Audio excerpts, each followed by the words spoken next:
Anything about Grandma? Ooh, it wouldn't be publishable. Well, what would you want people to know about her generations down the line? Well, she was a good cook. Good cook. Well, that's important. Well, I think she blushed a little bit. It's kind of a big question to throw at you in the first question, huh? These pictures have to be developed, or are they all? No, this is something I can show to you right away. Oh, interesting. Yeah. All right. Neat little thing. Notice how you changed the subject, Grandma. I'll let Grandma field the same question. What would you want generations of people to know about your husband? Well, he's lasted for 66 years. Oh. Well, I don't know, actually. He's been a very, very good husband and father, and we've enjoyed life. I think I have. I have, anyway. Well, that's important. What are some of, like, the earlier memories that you have of being together? What kind of things did you do? Well, we did a lot of things after we started shooting together. Before that, he played golf, and I took care of the kids.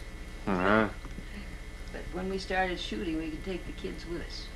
What type of shooting did you do? Rifle shooting. And Small bore target shooting is what we did. And didn't you get into some championship things that women didn't get into? Well, not many women got into them, yeah. But She was national champion.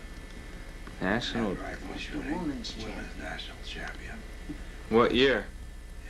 41. 41. But she also ranked 6th among the men in the whole country. Wow. She's the first woman ever to make it to the first 10. Well, that sounds like quite a feat. Especially back then, women weren't doing a lot of things against men. Well, I sort of started shooting in self-defense because John was gone shooting, and finally I went with him.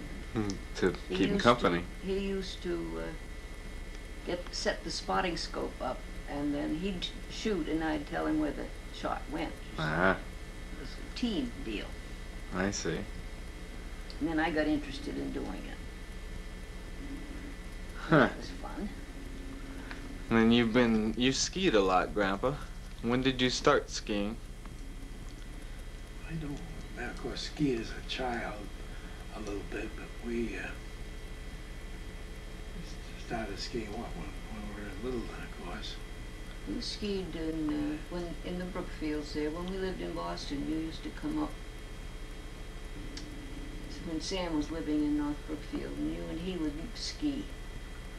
In fact, we went out on the Lake Lashaway once. When it was at the, it wasn't a locomobile, it was... A sort of Fraschini. Yeah. And we'd ski jaw, big long rope, and you'd hold on to it, and they'd pull you along the snow on the lake, which was fun until they went over a big hump of snow when I was being pulled, and I got my ski caught, and it tipped me off onto the snow, and they didn't see it, so they pulled me around on my nose. So they're driving a car on the lake, pulling you around on your nose. And they couldn't hear me yell, of course, so I got pulled around and got snow all down inside my shirt, jacket, and so forth. But I survived. You survived. I went skiing 45 times the year I became 75 years old. Because it was for free. The first year that I quit work, so I had all the time, and it happened to be a good snow year, and we had a season ticket at Stowe. Stowe, or you could ski free at Stowe when you became that age. So I made the most of it. I guess. You skied until you were 76, though. 1 year later, you were still skiing, weren't you? Hmm? You were skiing at 76 also, right? That was your last year, I I think? give up skiing about then.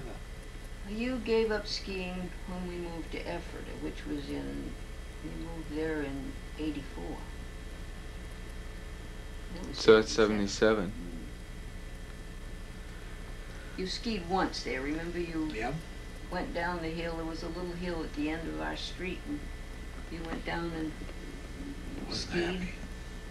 happy. Wasn't happy with a little hill on the street, huh? We had to ski back, he had to climb back up, you see, and he was used to being pulled up on it with a tow or a ride. Yeah. In fact, we stopped playing golf about then, too. Played golf up until we lived in Ephrata.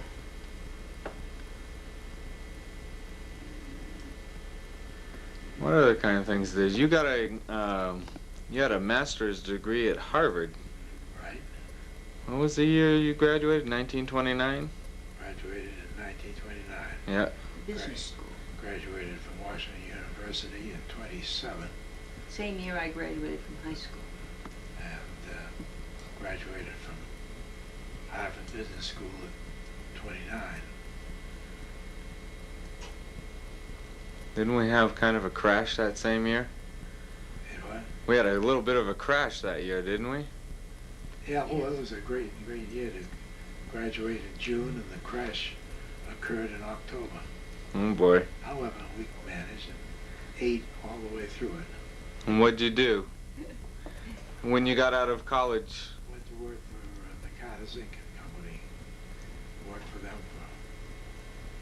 for a dozen years or so, and then went in the service in the Air Force, and was in the World War II for 4 years. Went in as a first lieutenant and came out as a major. And got all the way around the world. Sounds like it was interesting. What years was that? That was the war years of 42 to 45. 46.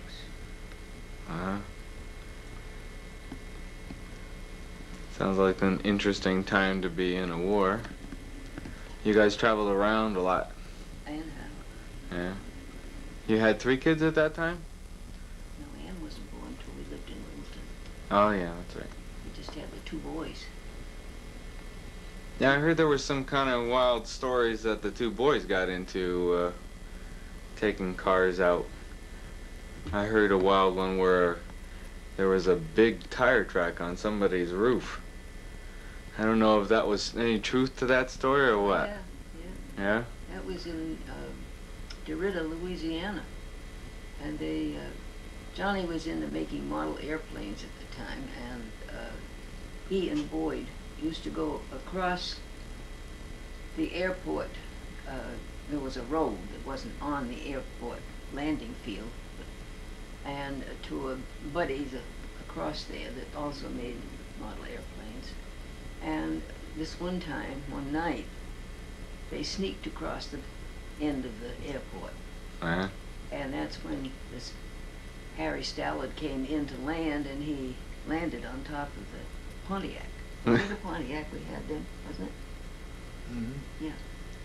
And we didn't know it until we were living in Littleton. And John was up washing the car, and he was on a ladder doing the roof, and he saw the tire tracks. Oh boy. Uh-huh. That's when they confessed. Yeah, sounds like they have fun. Uh-huh. What was after the service? What'd you do after? Oh,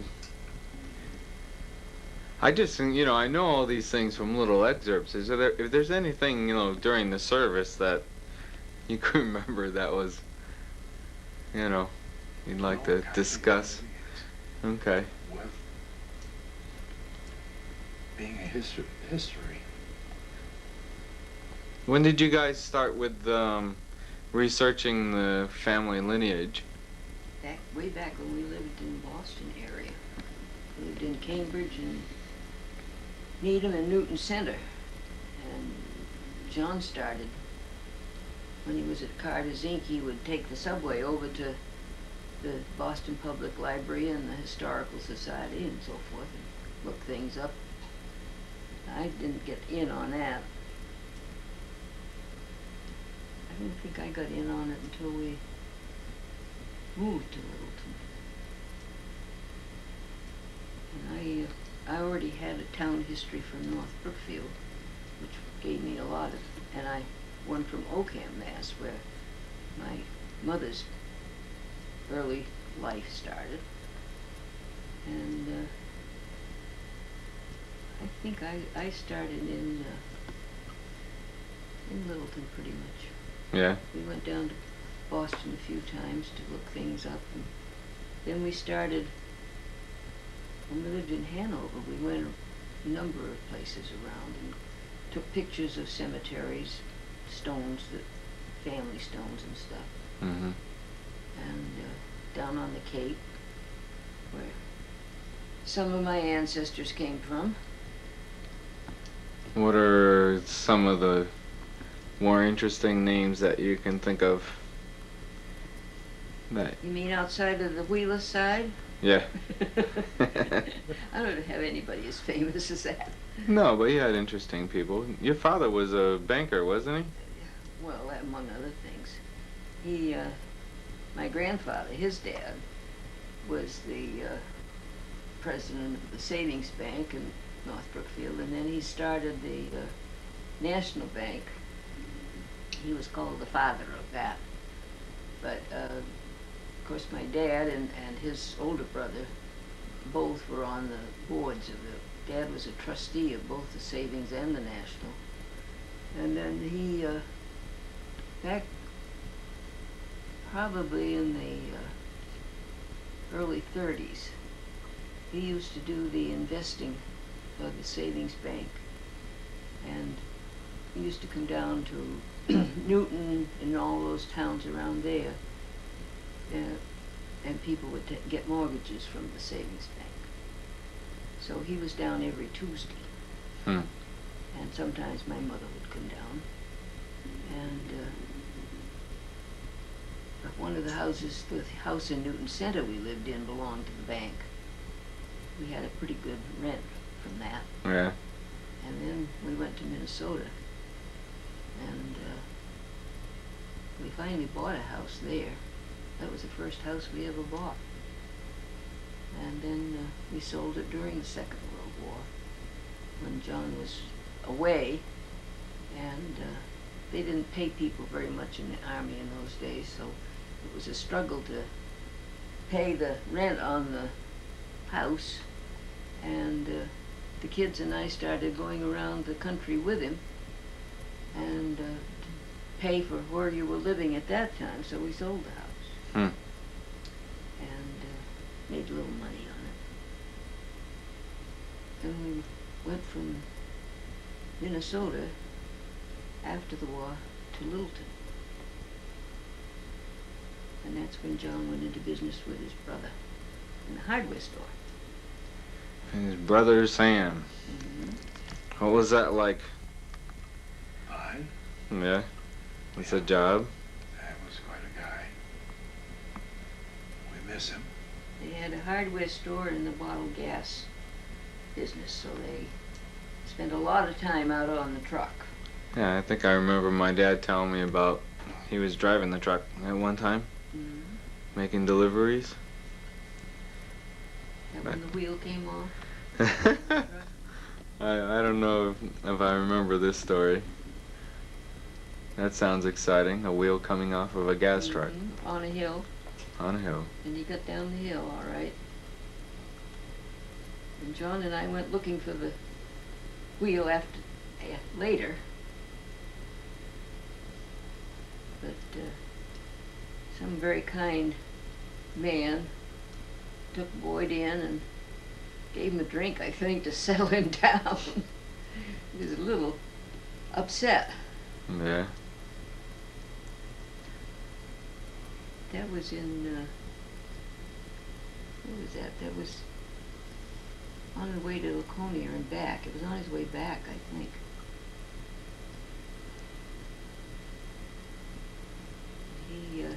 He did a lot of truck driving at that point, as soon as he was able to drive. Yeah. Johnny never particularly liked doing gas work. When he came home, he was waiting to get into the Air Cadets. He went to work for the taxi company in Littleton. He enjoyed that. He liked taking old ladies around. Yeah. Then we went to, when they sold the store in Littleton, that's when we went to Hanover. And we lived there the longest we ever lived anywhere, 19 years. Wow. And that's when I went to work in the hospital for the medical school, and your grandpa was a insurance claims adjuster, his own business, and that was quite a few years you would do that. Was it not? Right. Well, how old were you when you finally retired from doing that? 75? I stopped when I was 75, right? Yeah. Yeah, I can remember you taking trips down. You know, I'd hear about you had to go somewhere to somebody had some, but you'd always come across interesting things. I remember a picture of a bunch of fire extinguishers once, I think.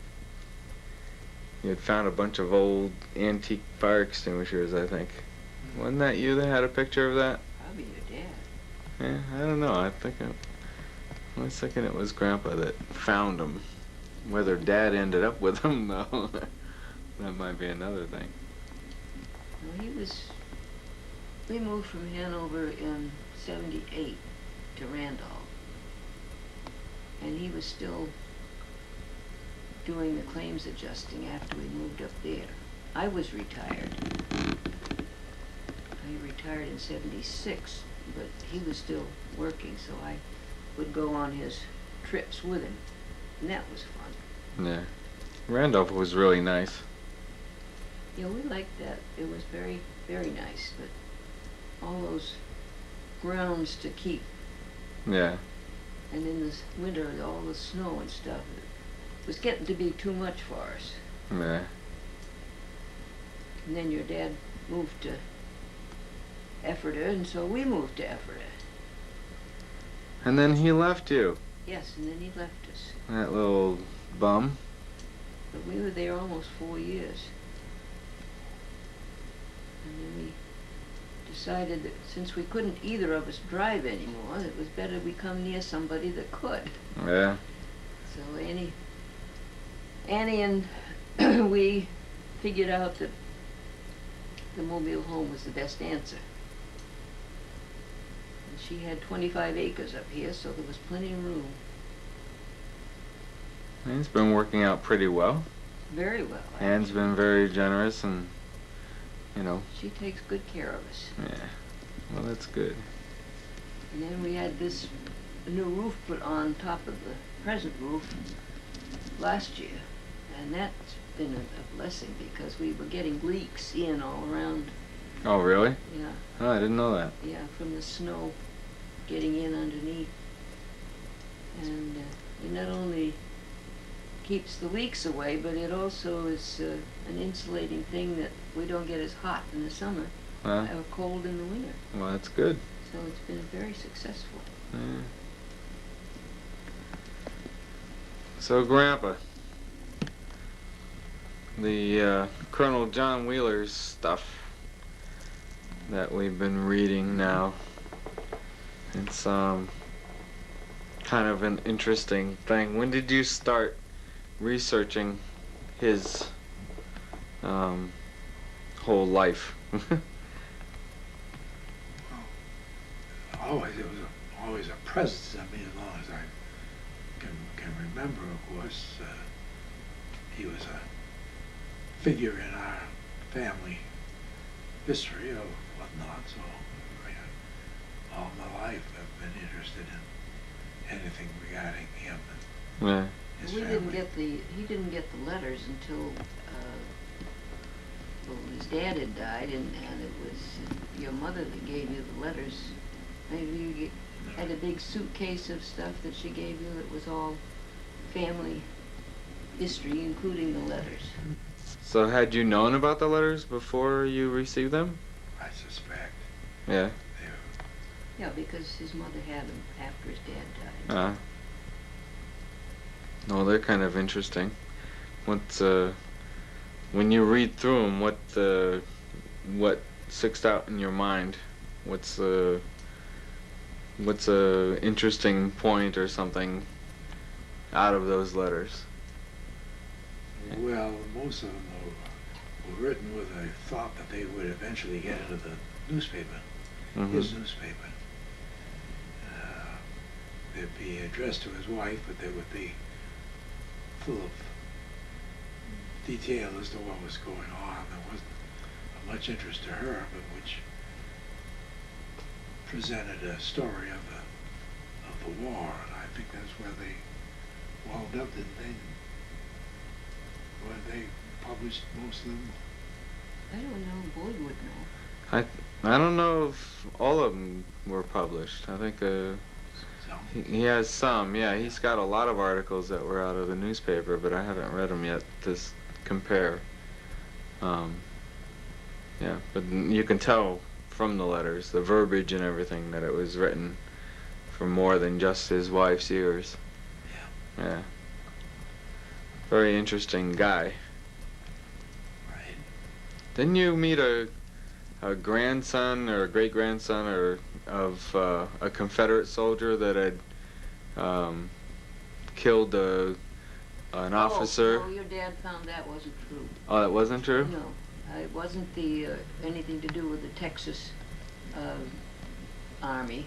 It was some other state. Oh, okay. So it couldn't have been. Oh, too Could have been bad. the same one. That was kind of a... It was. Well, we never did know whether this LeGrand Kelly, was a roommate of your Gramps at the business school. And when we were talking, John was telling him about his Colonel Wheeler being killed at Gettysburg. Kell immediately offered the fact that his great-grandfather had shot a Yankee soldier off of his horse, you know. And we never knew whether that was true or he had made it up. Okay. Well, that's interesting. But he obviously wasn't this Colonel Wheeler that he shot off the horse. If he shot anybody.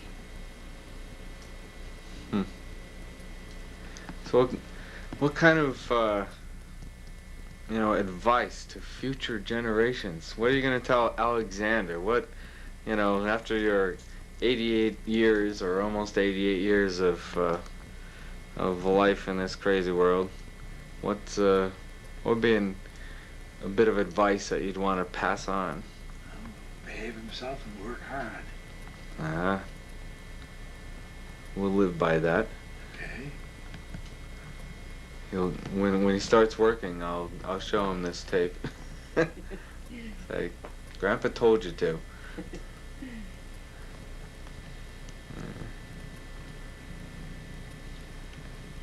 What else? What else has gone on in your life that's...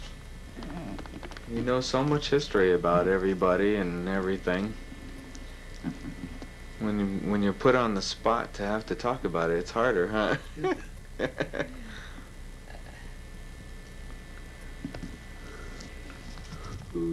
We had quite a few very, very slim years when Johnny was born in October of '29, you know. The crash came right about the time he was born. Oh, that's good timing. And for the 2 or 3 years, Carter's Inc. didn't seem to feel it so much, but then they did. And they started giving John 3 weeks vacation without pay. And of course, nobody ever got a raise. So it was a little lean, but his parents helped out. We made it. Seems like parents helping out has always been a necessity, it seems. Yeah. Ann and I were talking the other day when we were grocery shopping, and it was the end of the week, and she was getting low on money, and I said, it reminded me of when we lived in Cambridge when Johnny was a baby. And I think at that time, John gave me $10 a week for the groceries. And by Friday, I was pretty low with money, and I would buy a $10 jar of dried beef. And we'd have creamed dried beef on potatoes for supper. Of course, you can't get a jar of dried beef for 10 cents anymore. No. No. Did I say $10? You said $10, Well, but that's I meant okay. 10 cents. That's okay. I figured that out. You did. Yeah, on my own, too. Tell me about Uncle John. I don't really know a lot about him. What, he went off to the Air Cadets, you called it? Yeah. He went to he was waiting to be 21, because they didn't take him until 21. That's why he was driving taxi in Littleton. And then October 1st, he was going to be 21 the 17th. October 1st, they sent for him, and he was in Texas doing his training. 2 different air bases in Texas, which I can't remember the names of. And then when he finished and got his his second lieutenant and his wings, he married Maureen. And they were in Texas still quite a while. Eventually he flew in the Korean War. He was a bomber pilot. And was based in Okinawa. And then for 6 months, he flew over Japan every 3 nights. Wow. But that's not exactly safe stuff to do. no. He came back about the time Eisenhower was president. And they was in California. What was the name of the place out there? Oh, he went in, he was a member of SAC, the Strategic Air Command. And he was in California and then in Limestone, Maine. And I think it was in Limestone when he left the service. And went with TWA. But he'd always wanted, when he well, I remember 9 years old as an age, he wanted to be a airline pilot. And he was doing all the model airplane building at that time. And so he was still doing it when we were traveling around in the service with all the pilots. And so they told him that he should get his training to be an airline pilot in the service, because he would get a better training than if he had a private, or went for private instruction. So that's one reason he went into the service, I think, is because he wanted to fly commercially.